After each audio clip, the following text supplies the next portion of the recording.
हरे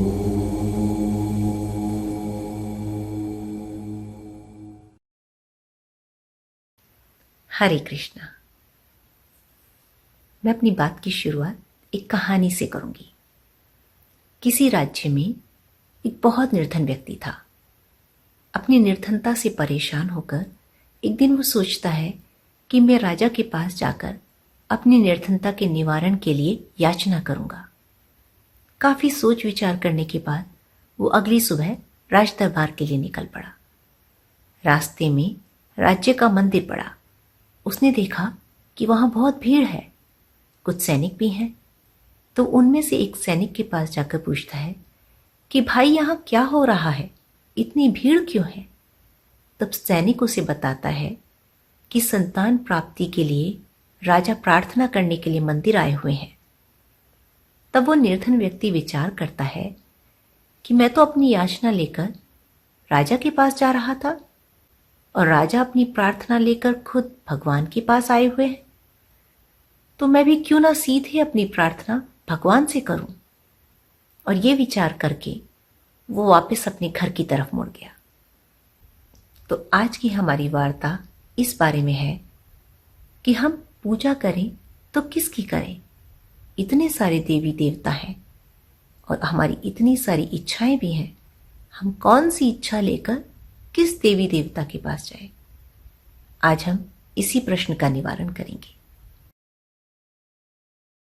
ईश्वर की सर्वव्यापकता और सर्वशक्तिमत्ता का काव्यात्मक वर्णन सभी वेदों में मिलता है। उनमें से जो मंत्र सबसे ठोस रूप से एक परम ईश्वर होने का प्रमाण प्रस्तुत करते हैं वो मैंने यहाँ संकलित किए हैं। ऋग्वेद में लगभग 10,552 मंत्र हैं, जिन्हें मंडल नामक 10 पुस्तकों में वर्गीकृत किया गया है। ऋग्वेद के मंडल 6 के सूक्त 48 का 16वां मंत्र निर्देश देता है कि यह एक इत्तमुष्टु ही कृष्टिनाम विचर्षिणी पतिर्यज्ञे वृष्कृतु। हे मनुष्य, ईश्वर की स्तुति करो जो केवल एक है और सर्वज्ञ है और सभी प्राणियों के सर्वशक्तिमान भगवान है। ऋग्वेद के मंडल 10 के सूक्त 81 का तीसरा मंत्र है विश्वतश्चक्षुरुत विश्वतो मुखो विश्वतो बाहुरुत विश्वतस्पात स बाहुभ्याम धमति संपत्र्यर्धव भूमि जनयन देव एक। अर्थात वह जिसकी आंखें हर जगह है, जिसका मुंह हर तरफ है, जिसकी भुजाएं चारों ओर हैं और जिसके चरण सब दिशाओं में है, वही एक दिव्य प्राणी है जिसने स्वर्ग और पृथ्वी को बनाया। वह अपनी सर्वव्यापक भुजाओं से सभी प्राणियों में जीवन का संचार करते हैं। ऋग्वेद के मंडल 10 के सूक्त 82 का तीसरा मंत्र है यो नः पिता जनिता यो विधाता धामानि वेद भुवनानि विश्वा यो देवानाम नामधा एक एव तम संप्रश्नम भुवनायंत अन्य। अर्थात हमारा पिता जो सर्व सृजन करने वाला ईश्वर है, वह सभी दुनिया और मौजूद सभी चीजों को जानता है। केवल वही एक वास्तविकता है। वह सभी देवों को नाम देने वाला है। केवल वही अन्य सभी प्राणी है। दुर्लभ मानव देह को प्राप्त होकर इसी परमात्मा की जिज्ञासा करनी चाहिए। इसी के ज्ञान से मनुष्य देह सफल होगी, अन्यथा नहीं। कुछ लोगों का मत है कि वेद बहुईश्वरवाद की शिक्षा देते हैं। पूर्वाग्रह के अलावा एक कारण यह भी है कि लोग देव शब्द के वास्तविक अर्थ से अनभिज्ञ हैं। यास्काचार्य, जो कि वैदिक भाषा शास्त्र निरुक्त के लेखक हैं, उन्होंने देव शब्द की व्याख्या इस प्रकार की है। देवो दानाद्वा दीपनाद्वा दयोतनाद्वा देवस्थानो भवतीतिवा। अर्थात जो हमें कुछ लाभ प्रदान करता है, वह चीजों को प्रकाशित करता है। अर्थात जो चीजों को समझाए या उन पर प्रकाश डाले, और वह जो प्रकाश का स्रोत है वह देव है। इसलिए हर जगह देव शब्द का अनुवाद ईश्वर करना सर्वथा गलत है। इसका उपयोग सभी उत्कृष्ट और उपयोगी वस्तुओं के साथ साथ सीखे जाने के लिए भी किया जा सकता है। देव का अर्थ है कोई भी सत्य स्वभाव का आदमी। वेदों में वर्णित 33 कोटि देवों का अर्थ 33 करोड़ देवताओं से नहीं है। कुछ पूर्वी और पश्चिमी विद्वानों द्वारा गलत व्याख्या की गई है। वास्तविकता में 33 प्रकार के देव हैं जो भगवान की महिमा प्रकट करते हैं। 8 वसु, 11 रुद्र, 12 आदित्य, इंद्र और प्रजापति, कुल मिलाकर 33। वेदों के अनुसार ईश्वर सभी देवों के सर्वोच्च भगवान है। श्रीमद् भागवत गीता के अध्याय 9 के श्लोक 23 में भगवान दूसरे देवताओं की पूजा करने वालों की स्थिति स्पष्ट करते हैं और सभी प्रकार के भ्रमों को ये कहते हुए दूर करते हैं कि येप्यन्य देवता भक्ता यजन्ते श्रद्धयान्विताः तेपि मामेव कौन्तेय यजन्ते अविधि पूर्वकम्। अर्थात श्री भगवान कहते हैं कि हे कुंती पुत्र, जो श्रद्धा पूर्वक अन्य देवताओं की पूजा करते हैं वे वास्तव में मेरी ही पूजा करते हैं, लेकिन वे यह त्रुटिपूर्ण ढंग से करते हैं। श्री कृष्ण इस श्लोक में उन लोगों की स्थिति को स्पष्ट कर रहे हैं जो सांसारिक सुख प्राप्त करने के लिए देवताओं की पूजा करते हैं। ये लोग श्रद्धा युक्त भी होते हैं और देवताओं से अपनी प्रार्थना का फल भी प्राप्त करते हैं, किंतु ऐसे लोगों का ज्ञान अपूर्ण होता है। वे यह अनुभव नहीं कर पाते कि देवतागण अपनी शक्तियां भी भगवान से ही प्राप्त करते हैं। इस प्रकार वे अप्रत्यक्ष रूप से यानी इनडायरेक्टली परमात्मा के दिव्य स्वरूप की ही पूजा करते हैं। देवताओं को सारी शक्तियां भगवान से ही प्राप्त होती हैं। जैसे आपको पेड़ के पत्तों को जल देने की कोई आवश्यकता नहीं है, जड़ को पानी देने से पत्ते पत्ते तक जल स्वयं ही पहुंच जाता है। इसी प्रकार से जो सर्वोच्च ज्ञान से युक्त हैं वे अप्रत्यक्ष मार्ग का अनुपालन नहीं करते। वो पत्ते रूपी देवताओं को पानी नहीं देते, बल्कि सीधे जड़ यानी भगवान को ही जल देते हैं। भगवान ही देवताओं की समस्त शक्तियों के स्रोत हैं। ये जानते हुए वे भगवान की ही पूजा करते हैं। सर्वात्मा भगवान को अर्पित की गई ऐसी पूजा स्वतः ही समस्त सृष्टि को संतुष्ट करती है। कुछ विद्वान कहते हैं कि वेद हमें इंद्र, अग्नि, मित्र, वरुण आदि कई देवताओं की पूजा करने की आज्ञा देते हैं, लेकिन उनका ये विचार सर्वथा गलत है। वेदों में अग्नि, मित्र, वरुण, ब्रह्मा, विष्णु, शिव और इस प्रकार के अन्य शब्द मुख्य रूप से भगवान के लिए ही उपयोग किए जाते हैं। अथर्ववेद के 13वें कांड के 4थे सूक्त के मंत्र 16 से लेकर 21 में कहा गया है कि न द्वितीयो न तृतीयश्चतुर्थो नाप्युच्यते, न पंचमो न षष्ठः सप्तमो नाप्युच्यते, नाष्टमो न नवमो दशमो नाप्युच्यते, स सर्वस्मै विपश्यति यच्च प्राणति यच्च न, स एष एक व्रतेक एव सर्वे अस्मिन् देव एक व्रतो भवन्ति। अर्थात वह ईश्वर न तो दूसरा, न तीसरा और न ही चौथा कहलाता है। वह ना तो 5वां कहा जाता है, न छठा, न ही 7वां। उसे न तो 8वां कहा जाता है, न 9वां और न ही 10वां। वह सबकी देखभाल करता है, जो सांस लेता है और जो सांस नहीं लेता है। उसे सारी विजय शक्ति प्राप्त है। वह एक है, एक अकेला और केवल एक है। प्रकृति की सभी ज्योतिर्मय शक्तियां उसमें एक हो जाती हैं। अथर्ववेद के कांड 2 के दूसरे सूक्त में कहा गया है कि एक एव नमस्यो वीक्षिविंगयः, एक एव नमस्यः सुषेवः। अर्थात सभी लोगों को एक ही ईश्वर की पूजा करनी चाहिए, वह प्यारा है। एकमात्र ईश्वर जो सच्चे सुख और आनंद का दाता है, सभी को उसकी ही पूजा करनी चाहिए। यजुर्वेद के अध्याय 27 का 36वां श्लोक घोषणा करता है कि न त्वावामन्यो दिव्यो न पार्थिवो न जातो न जनिष्यते। अर्थात न तो इस लोक में और न ही परलोक में आप जैसा कोई है। आपके समान कोई शरीर अभी तक पैदा नहीं हुआ है और न ही भविष्य में कभी पैदा होगा।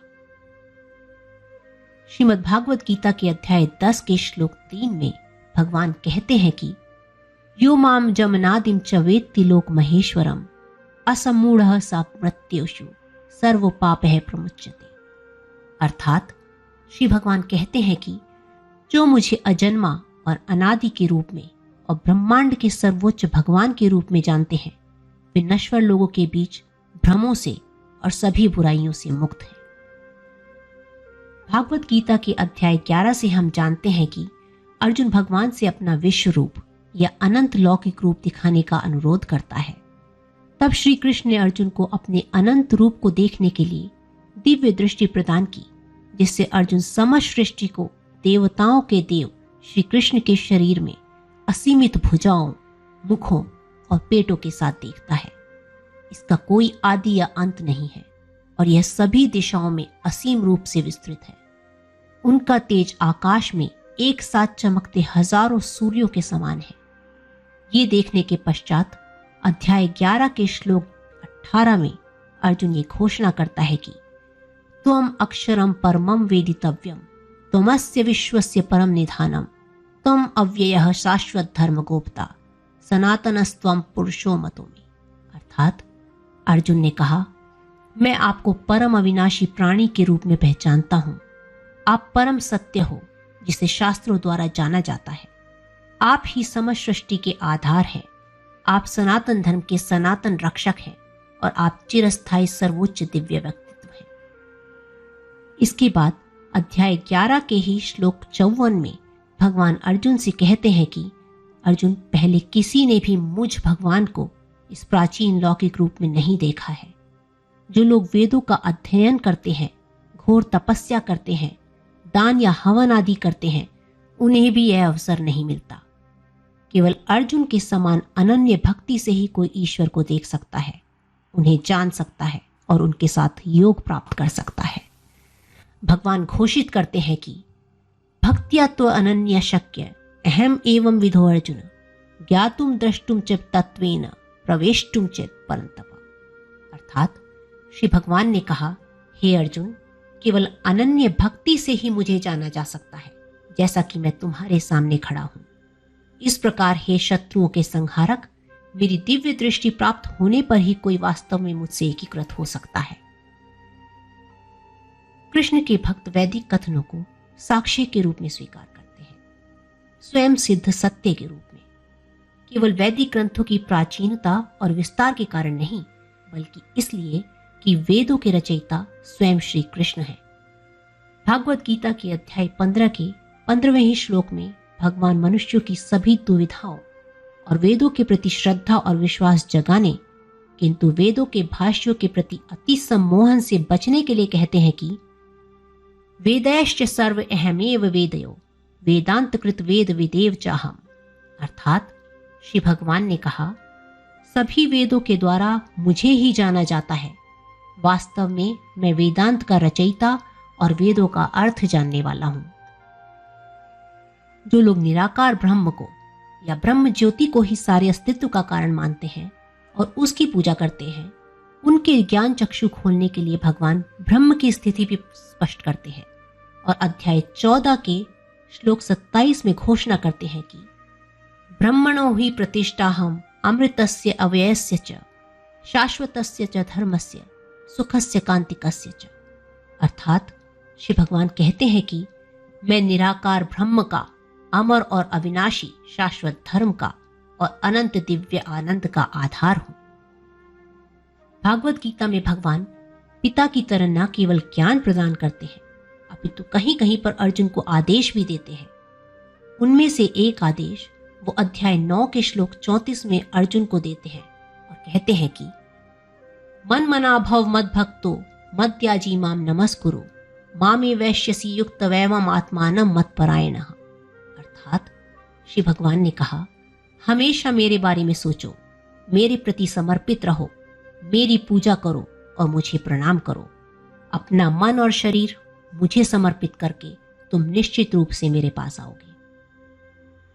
फिर इसी आदेश को भगवान एक बार फिर अध्याय 18 के श्लोक 65 में दोहराते हैं और ये दर्शाता है कि वो ही मनुष्य और पूरी सृष्टि के सब कुछ हैं। वो कहते हैं, मन मना भव मद भक्तो मद्याजी माम नमस्कुरु मामे वैश्यसी सत्यम ते प्रतिजाने प्रियोसी में। अर्थात श्री भगवान कहते हैं, हमेशा मेरे बारे में सोचो, मेरे प्रति समर्पित रहो, मेरी पूजा करो और मुझे प्रणाम करो। ऐसा करने से तुम निश्चय ही मेरे पास आओगे। यह मेरी तुम्हारे लिए प्रतिज्ञा है, क्योंकि तुम मुझे बहुत प्रिय हो। फिर पूरा ज्ञान समझाने के बाद भगवान अध्याय 18 के श्लोक 66 में एक अंतिम आदेश अर्जुन को देते हैं, जो सभी दुविधाओं को मिटा देता है और परम पुष्टि कर देता है कि उनसे ऊपर कोई अन्य नहीं है। श्री भगवान कहते हैं, सर्वधर्मान परित्यज्य मामेकं शरणं व्रज अहम त्वाम सर्व पापेभ्यो मोक्षयिष्यामि मा शुचः। अर्थात श्री भगवान कहते हैं, सभी प्रकार के धर्मों का परित्याग कर दो और केवल मेरी शरण में आ जाओ, मैं तुम्हें सभी पापों से मुक्त कर दूंगा, डरो मत। क्या दुनिया के किसी ग्रंथ में किसी और ने ऐसी घोषणाएं की हैं? किसी ने नहीं। किसी व्यक्तित्व ने सृष्टि के सारे ज्ञान और विज्ञान को इतनी सूक्ष्मता के साथ प्रस्तुत नहीं किया है। श्वेताश्वतर उपनिषद के अध्याय 6 के मंत्र 1 में कहा गया है कि स्वभावम एके कव्यो वदन्ति कालम तथान्ये परिमोह्यमाना देवास्यैस महिमा तु लोके ये नेदम ब्रह्मते ब्रह्मचक्रम। अर्थात कुछ विद्वान वस्तुओं की स्वाभाविक प्रकृति की बात करते हैं और कुछ समय को ब्रह्मांड का कारण बताते हैं। वे सब वास्तव में भ्रम में है। यह स्वयं भू भगवान की महानता है जो ब्रह्मचक्र के घूमने का कारण बनती है। श्वेताश्वतर उपनिषद के अध्याय 6 के मंत्र 2 में उल्लेख है कि येनावर्तम त्ययमिदं ही सर्वम जनाः काल कालो गुणी सर्वविदेह तेने सितम कर्म निवर्ततेह पृथ्व्याप तेजो निलखानि चिंतय।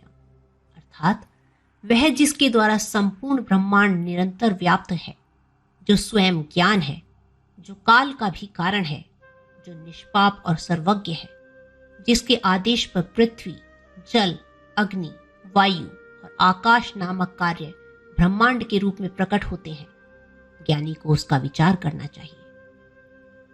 ऋग्वेद के 8वें मंडल के पहले सूक्त के पहले श्लोक में मनुष्यों के लिए स्पष्ट निषेधाज्ञा अर्थात साफ मनाही है कि मां चिदन्यद्विशंस सखायो मरिष्यंत इंद्रमितस्तोता वृष्णम सचासुते महुरुक्ता च संशत। अर्थात हे मित्रों, ईश्वर के अतिरिक्त किसी अन्य की महिमा मत करो जिससे दुख हो, अर्थात आत्महिंसक मत बनो। सभी कामनाएं पूर्ण करने वाले परमात्मा की ही स्तुति करो। सब एकत्रित होकर परमात्मा के गुणों का कीर्तन करने वाले स्रोतों का पाठ करो।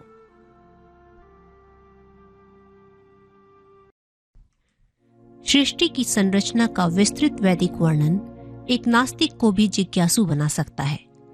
दृश्यमान दुनिया के हर कोने में सूक्ष्म यानी माइन्यूट डिजाइन एक बुद्धिमान निर्माता ईश्वर की योजना को दृढ़ता से इंगित करता है। हमारे चारों ओर का ब्रह्मांड सुव्यवस्थित प्रतीत होता है।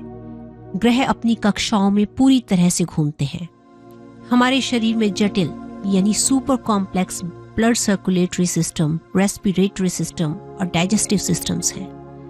यहाँ तक कि एटम्स यानी परमाणु भी सुपर ऑर्गेनाइज्ड हैं। यह सब बताता है कि ब्रह्मांड का निर्माण संयोग से नहीं हुआ है, बल्कि इस पूरी सृष्टि के निर्माण के पीछे एक विस्तृत और सुव्यवस्थित योजना है। यदि मनुष्य घरों, गगनचुंबी इमारतों और कई अन्य कॉम्प्लेक्स संरचनाओं का निर्माण कर सकता है, तो यह संभव है कि किसी भी मनुष्य से कहीं अधिक बुद्धिमान और शक्तिशाली व्यक्ति, जिसे हम ईश्वर कहते हैं, उसने ब्रह्मांड और उसमें सब कुछ बनाया हो। ऋग्वेद के नारायण सूक्त में कहा गया है कि जो कुछ भी कहीं भी है, दृश्य या अदृश्य, यह सब नारायण के भीतर और बाहर व्याप्त है। चलिए अब सब मिलकर इसी पवित्र नारायण सूक्त का श्रवण और गायन करके ईश्वर को अपनी श्रद्धा अर्पित करते हैं।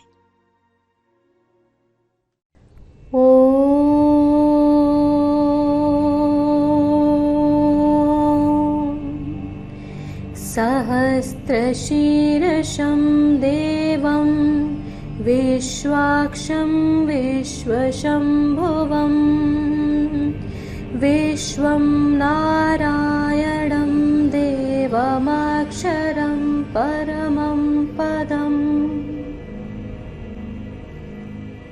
विश्वतः परमान्नित्यम् विश्वं नारायणगं हरिम् विश्वमेवेदं पदं पुरुषस्तद्विश्वमुपजीवति पतिं विश्वस्त्यात्मेश्वरगं शाश्वतगं शिवमच्युतं नारायणं महाज्ञेयं विश्वात्मानं परायणम् नारायण परो ज्योतिरात्मा नारायणः परः नारायण परं ब्रह्म तत्त्वं नारायणः परः नारायण परो ध्याता ध्यानम् नारायणः परः यच्च किञ्चिज्जगत् सर्वं दृश्यते श्रूयते अपि वा अन्तर्बहिश्च तत् सर्वं व्याप्य नारायणः स्थितः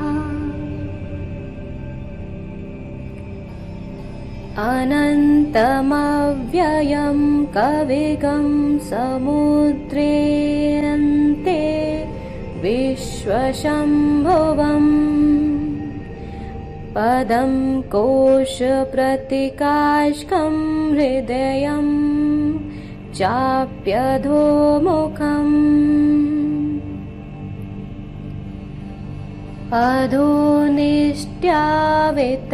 अधोनिष्ट्यावितस्त्यान्ते नाभ्यामुपरि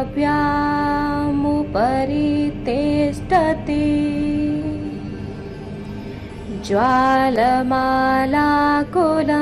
भाति विश्वस्यायतनं महत् सन्ततगं शिलाभिस्तूलम्बत्याकोशसन्निभं तस्यान्ते सुशीर्घं सूक्ष्मं तस्मिन् सर्वं प्रतिष्ठितम् तस्य मध्ये महानाग्निर्विश्वार्चिर्विश्वतोमुखः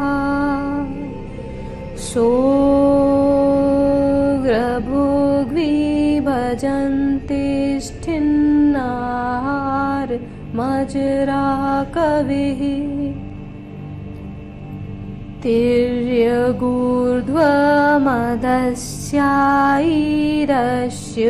तिर्यगूर्ध्वमदस्याईरश्यमयस्तस्य सन्तता सन्तापयते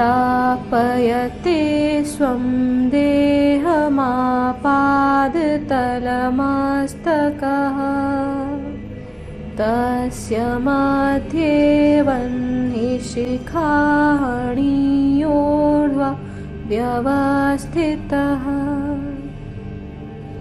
नीलतो यध्यमध्यस्थाद्विदुल्लेखेव भास्वरा नीवारशोकवत्तन्वी पीता भास्वत्यनुपमा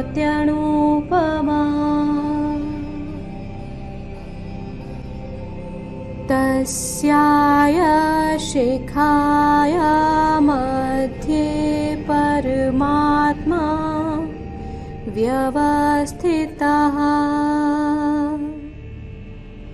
स ब्रह्म स शिवः स हरिः सेन्द्रः सोऽक्षरः परमः स्वराट् ऋतुगं सत्यं परं ब्रह्म पुरुषं कृष्णपिङ्गलम्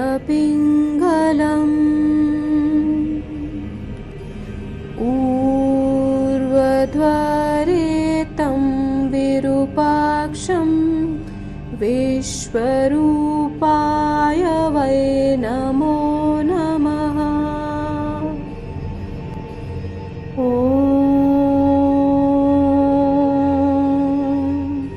नारायणाय विद्महे वासुदेवाय धीमहि तन्नो विष्णुः प्रचोदयात्। ॐ शान्तिः शान्तिः शान्तिः।